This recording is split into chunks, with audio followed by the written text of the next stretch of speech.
Olha, segundo dados da Agência Nacional de Saúde Suplementar, mais de 51 milhões de brasileiros pagam planos de saúde no país. Mesmo com o número de usuários, o serviço tem se revelado cada vez mais caro e vem sofrendo recorrentes reajustes, levantando o risco das fraudes no setor.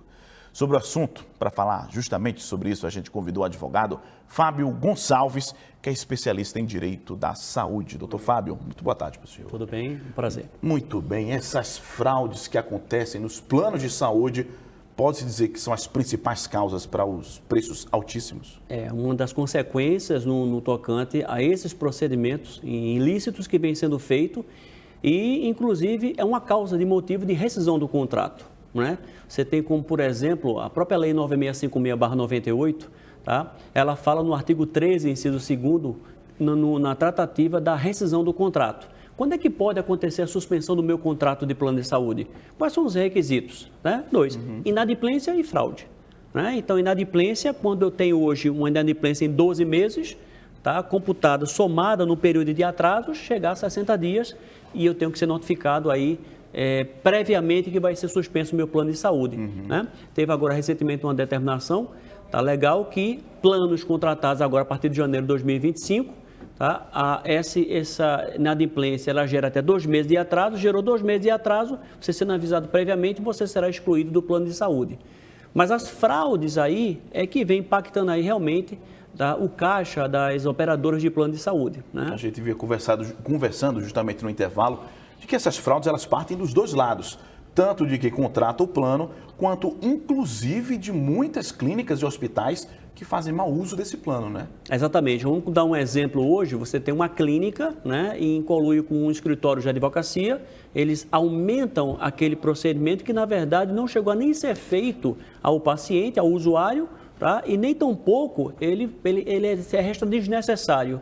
Né? Então, aquele procedimento ele tem um aumento totalmente muito mais superior do normal e aí acaba judicializando, impactando também a questão das decisões e a movimentação e um grande fluxo de processos no âmbito judicial, o que vai prejudicar, né? Porque essas despesas que afetam o caixa das operadoras acabam como consequência, tá, o próprio consumidor, nos reajustes do plano de saúde. E o consumidor que ele, de repente, ele verifica que essa questão de fraude, que aquela clínica, aquele hospital, onde ele está realizando aquele exame também, verifica que há procedimentos ali nos quais ele não fez, ou que ele pode achar que talvez não seja necessário. O que é que ele deve fazer? O consumidor, quando ele toma conhecimento de que aquele procedimento, naquele atendimento médico, tá, ele está um pouco estranho, tá? Observe que na parte que você assina aquela guia, está lá a guia do plano de saúde, eles grampeiam os procedimentos que vão ser feitos. O consumidor tem que ler aquilo ali.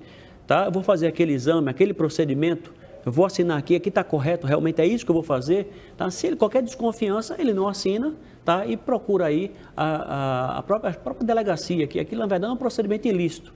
Fazer a denúncia na ANS, que é importante, e comunicar o seu plano de saúde. As empresas acabam lucrando com isso, o consumidor parece que fez uma série de procedimentos, como o senhor já disse, isso pesa no bolso, traz um problema grande para todo mundo, mas também tem por parte de alguns consumidores, alguns clientes que contratam, que também acabam praticando tipo de fraude. O problema grave também, ela envolve médicos, né? Então, os médicos, às vezes, em tratativa, tá?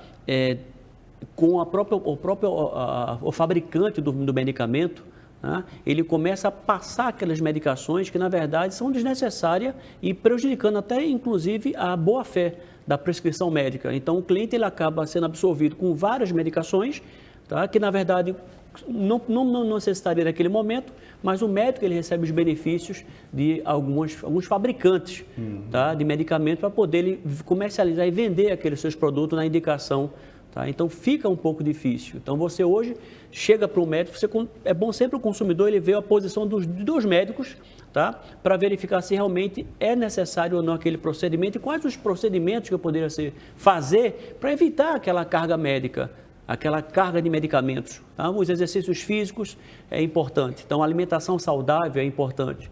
Tá? Você necessariamente não precisa, tá, sobreviver de medicamentos, de exames. Gratuitamente você consegue fazer uma mudança na sua vida, tá, com um regramento na alimentação e também aí nos exercícios físicos contínuos. Tá? As fraudes hoje ela vem prejudicando isso, por quê? Porque os reajustes dos planos de saúde empresariais, tá, cujos índices são estipulados pelo próprio plano de saúde, ele vai verificar todo aquele custeio, aquela despesa que foi gerada e a partir dele vai repassar para o consumidor. Então hoje muita gente vem reclamando dos aumentos abusivos dos planos de saúde no tocante ao seu contrato. E muitos deles acabam rescindindo o contrato por não ter condições de permanecer naquele plano de saúde. Então é uma situação muito difícil que o Poder Judiciário já está analisando isso aí, os órgãos competentes já estão se investigando, até as próprias operadoras também, que também são vítimas desses atos ilícitos praticados. É difícil manter uma fiscalização em cima disso? É porque você tem inúmeras fraudes, você tem em todos os lados, né? A omissão do consumidor, as práticas abusivas dos fornecedores, dos credenciados, dos prestadores de serviços, tá? É um pouco difícil porque você tem uma amplitude, um ato ilícito generalizado. Se torna complicado. É muito complicado. Imagino. Muito bem, a gente conversou com o Dr. Fábio Gonçalves, falando aqui um pouquinho sobre as fraudes nos planos de saúde.